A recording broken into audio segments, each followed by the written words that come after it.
This was November 1935 and Porgy Bess was about to open at Vinton Friedley's Alvin Theatre. Just talking musicals with you. Hello, my name is Lesley Ann Knight and we're back. Welcome to season 2 of Just Talking Musicals. And hey, we have mics.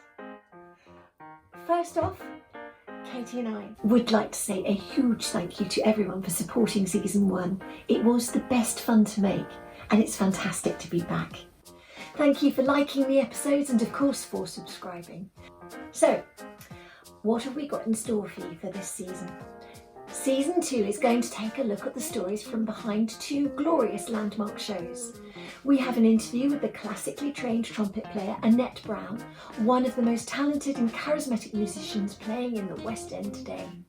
She'll be talking to us about the top shows she's played in, how she got started in the music profession, and giving some advice to young and aspiring West End musicians on how to get into the business. And if that wasn't enough, we've got 2 more stories behind the songs to end the season with. So watch out because I get to sing again.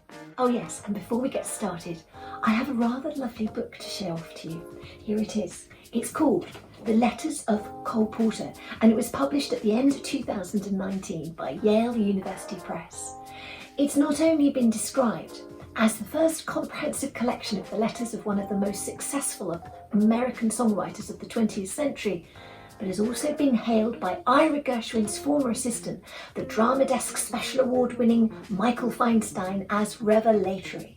Lauded as being perfect by none other than Hollywood actor Kevin Kline, and described as having been magnificently researched by Distinguished Professor Emeritus of Musical Theatre Geoffrey Block. The 2 author-editors responsible for this wonderful collection are Professors Cliff Eisen and Dominic McHugh, and I have them to thank for giving me the incredible opportunity to work on the book as their research assistant. Not just a fascinating experience, but a wholehearted honour. And it's on sale now at your favourite bookshops and of course online. I thank you. Now, where was I? Ah yes, the beginning of season 2. Last season we looked behind the scenes at the making of Kernan Hamstein's glorious Showboat and Cole Porter's uplifting Anything Goes. Anything Goes came to life out of the gloom of the early 1930s in the shadow of the Wall Street crash, with the horrors of the Great Depression which followed hot on its heels. It's a wonder any Broadway shows ever saw the light of day in the 1930s. In a time when people could barely afford to pay the 5 cents it cost to go to the cinema, stage musicals were charging as much as $3 for a stall seat, and if potential audiences were hard to come by, investors for a show must have been even rarer. So it seems remarkable that anything ever made it to Broadway in the lean years following the devastating stock market crash of 1929, which changed the face of America from a prosperous go-getting land to one of mass unemployment, homelessness and bankruptcy, the repercussions of which were felt all around the world and lasted for 10 whole years. In the decade leading up to the crash, the so-called Roaring Twenties had witnessed a social and cultural boom with economic prosperity taking the world by storm. From the technological revolution of radio, television and radar, to medicine's discovery of penicillin and the mechanical wonder of Mr. Ford's Model A car. All this, plus such advances in aviation that have created a hero out of one Charles Lindbergh when he successfully crossed the Atlantic non-stop in his airplane, the Spirit of St. Louis in 1929. And with the boom time also came prosperity in the arts, with wealthy investors only too happy to have their name up in lights alongside a show written by one of a talented group of composers that now reads to us like a distinguished roll call of Broadway Legends. In late 1934, the surprise hot ticket on Broadway had been Cole Porter's glitzy, glamorous Anything Goes, which opened at the Alvin Theatre on the 21st of November to a roar of approval and critical acclaim. Born quite literally out of a financial crisis which had found its producer Vinton Friedley become inspired about a musical farce set on board a luxury ocean liner, whilst he was, according to legend, in fact hiding from his creditors on board a not-so-plush fishing boat in the middle of the Gulf of Panama. The show was put together in the short space of time it took him to come back, pay off his debts and go into rehearsal. With the stunning success of Anything Goes lighting up the Great White Way in such straitened times, there was also word of yet another show coming to town in the autumn of 1935. But this time, it had not only been years in the planning, it was also something very new to Broadway. It was a newly styled folk opera with music composed by one of Broadway's most celebrated sons, George Gershwin. This was November 1935, and Porgy Bess was about to open at Vinton Friedli's Alvin Theatre. Drawn to the piano from an early age, teaching himself to play on a piano saved up for by his mother and intended for his older brother Ira, George Gershwin not only studied classical music and composition so thoroughly that when he auditioned for Nadia Boulanger and Maurice Ravel to study composition with them in Paris, they allegedly turned him away because they didn't want him to lose his unique jazz-influenced style. But George Gershwin had also worked his way up through the ranks on Broadway, first by earning a crust playing and writing for the publishers of the famed Tin Pan Alley, and from there it was just a short hop to the bright lights of Broadway and the hallowed Carnegie Hall, where he fairly stunned audiences with his brilliance for over 15 years. With their renowned careers notched up on Broadway, George and his lyricist brother Ira then signed up to write the scores for 3 Hollywood films, starting with Shall We Dance, starring their good friends Fred Astaire and Ginger Rogers. And how about this for an interesting fact? None other than Irving Berlin was known to have remarked on several occasions that the songs written by the Gershwins in Hollywood were among the best written by anyone. In the autumn of 1926, George Gershwin was in the middle of rehearsals for his latest musical, OK. And one night, the story goes, unable to sleep after a particularly trying day, he picked up DuBose Hayward's latest novel, Porgy, to try and read himself to sleep, and inadvertently read himself wide awake. So awake that, unable to wait a single second, he found himself composing a letter to Hayward at 4 a.m, asking him if he'd be interested in turning his novel into what he described as a folk opera. Set in South Carolina, Porgy tells the story of a poor African-American community during one summer around the turn of the last century. The main character is Porgy, a disabled beggar who transports himself about in a goat-drawn cart, eking out a humble living surviving on the generosity of passers-by.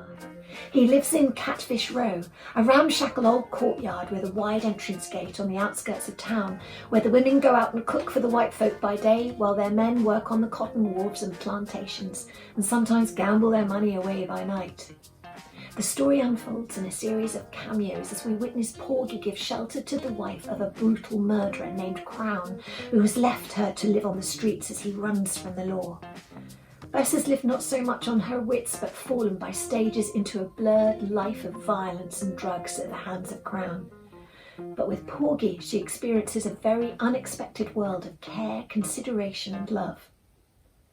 As for Porgy, he falls in love with Bess and will do anything to protect his woman from harm. Porgy may be a beggar, but he has lived his life on the streets, but he's also a truly noble man and the hero of this beguiling story. I also have to show you this book. Got it just here. This is a complete, unabridged first edition Penguin book of Porgy from 1945. Of course, this was published 10 years after the show opened on Broadway, but looking at the size of it, it's so easy to imagine how it could be the perfect book to idly pick up and start to read at the end of a long day's rehearsal.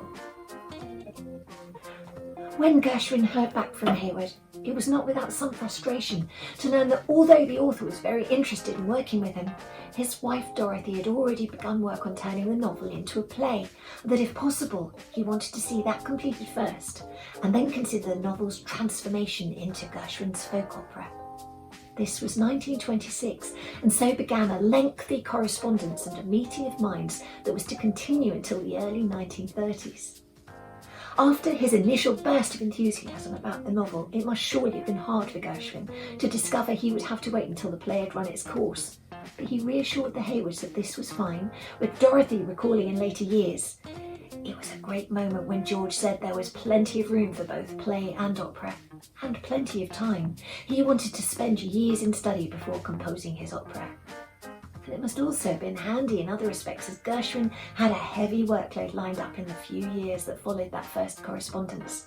including 11 musical shows, a symphonic rhapsody, piano transcriptions of 18 songs, variations on I Got Rhythm, and a radio series.